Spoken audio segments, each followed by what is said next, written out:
श्री शिवाय नमस्तुभ्यं दोस्तों, जैसा कि आप सब जानते हो कल है बुधवार का दिन और बुधवार के दिन पड़ रही है दसवीं तिथि, जो कि बहुत ही खास विशेष होती है।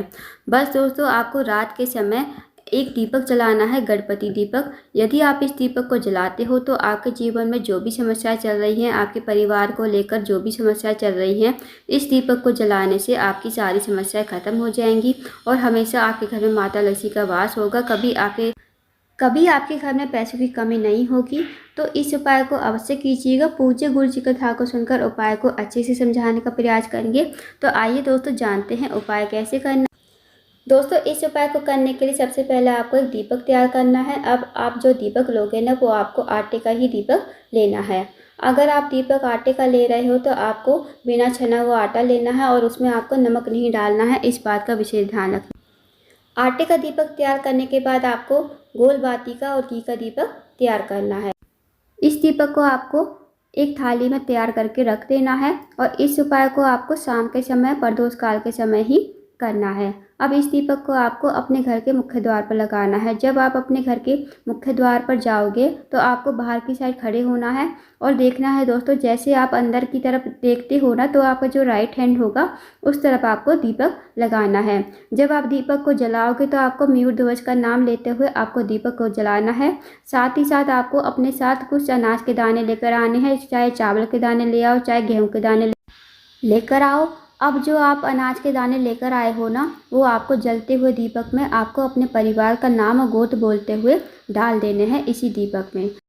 यकीन मानिए दोस्तों, जो भी व्यक्ति, जो भी महिला इस उपाय को करेगा ना बुधवार की रात्रि के समय, तो उसके घर में कभी धन की कमी नहीं होगी और उसका परिवार हमेशा खुश रहेगा और माता लक्ष्मी उसके घर में हमेशा वास करेगी। तो दोस्तों, इस विशेष उपाय को अवश्य कीजिएगा। अब जानते हैं अगले उपाय के बारे में। अगर दोस्तों आपके जीवन में बहुत ज़्यादा दुख है, कष्ट है, तकलीफ है, या आपका जो जीवन है परेशानियों से घिरा हुआ है, तो इस उपाय को अवश्य कीजिए। साथ ही अगर आपके घर में मुसीबतें आती ही रहती हैं तो भी आप इस उपाय को अवश्य कीजिए। इस उपाय को करने के लिए आपको लेने हैं 3 समी पत्र। साथ ही आपको लेना है 1 लोटा जल और आपको उसमें थोड़ा सा 1 या 2 बूंद गंगा जल डाल देना है।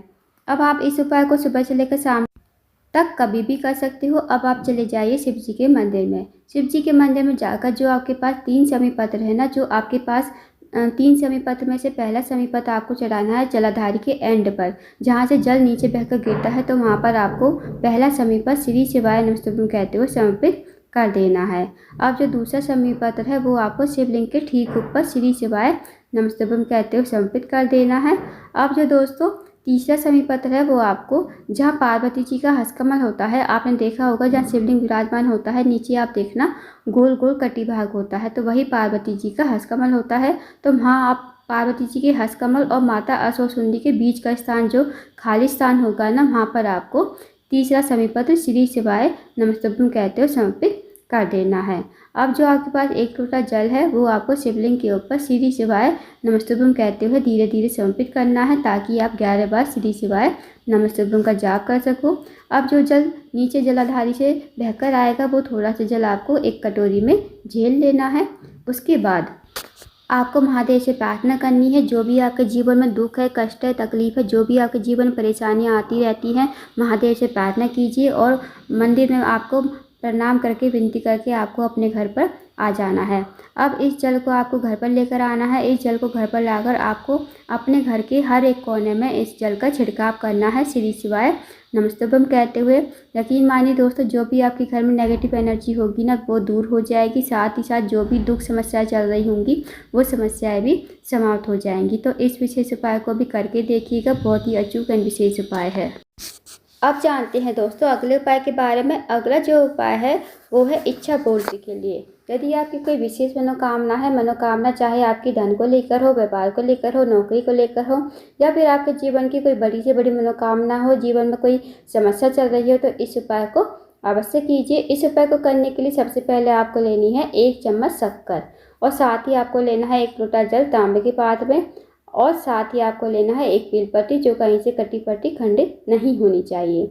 अब दोस्तों, जो आपने 1 चम्मच शक्कर ली है ना, वो आपको लोटे के जल में ही डाल देनी है और जो बेलपत्र है वो भी आपको लोटे के जल में ही डाल देना है। अब आपको इस लोटे को 30 से 35 मिनट तक ऐसे के ऐसे ही रखे देना है। जब 30 से 35 मिनट हो जाए तब आपको जाना है महादेव के मंदिर में आपको जाना है। मंदिर में पहुंचकर आपको शिवलिंग के पास खड़े होना है और जो भी आपकी विश है, जो भी आपकी मनोकामना है, चाहे वो धन को लेकर हो, व्यापार को लेकर हो, नौकरी को लेकर हो, या फिर आपके जीवन की कोई बड़ी मनोकामना कहिए, और इस लोटे के जल को रामेश्वर महादेव का नाम लेते हुए धीरे धीरे आपको शिवलिंग के ऊपर समर्पित कर देना है। दोस्तों, आपको नाम ध्यान रखना है, रामेश्वर महादेव का नाम लेते हुए आपको इस जल को समर्पित करना है। इस उपाय को आप सुबह से लेकर शाम तक कभी भी कर सकती हो।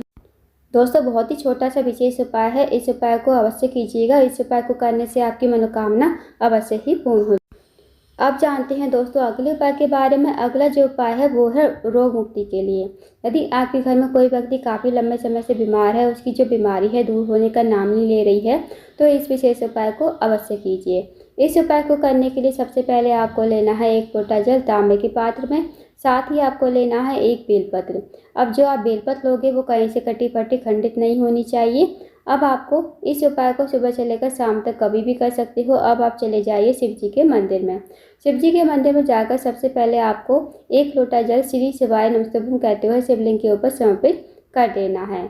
अब जो दोस्तों आपके पास बेलपत्र है ना, वो आपको अपने सीधे हाथ में रखनी है, महादेव से प्रार्थना करनी है उस रोगी व्यक्ति के लिए, जो रोगी व्यक्ति आपके घर में काफ़ी लंबे समय से बीमार है, उसकी बीमारी दूर होने का नाम नहीं ले रही है। तो आप उस रोगी व्यक्ति का नाम लोगे, गोत्र बोलोगे और इस बेलपत्र को कुंदकेश्वर महादेव का नाम लेते हुए शिवलिंग के ऊपर समर्पित कर दोगे।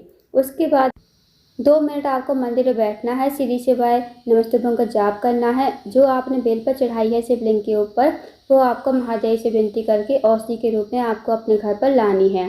इस बेलपत्र को घर पर लाकर आपको उस रोगी व्यक्ति को खिलाना है, जो रोगी व्यक्ति आपके घर में काफ़ी लंबे समय से बीमार है, और आपको उस बेलपत्र को जो है कुंदकेश्वर महादेव का नाम लेते हुए चबा चबा कर खाने को कहना है।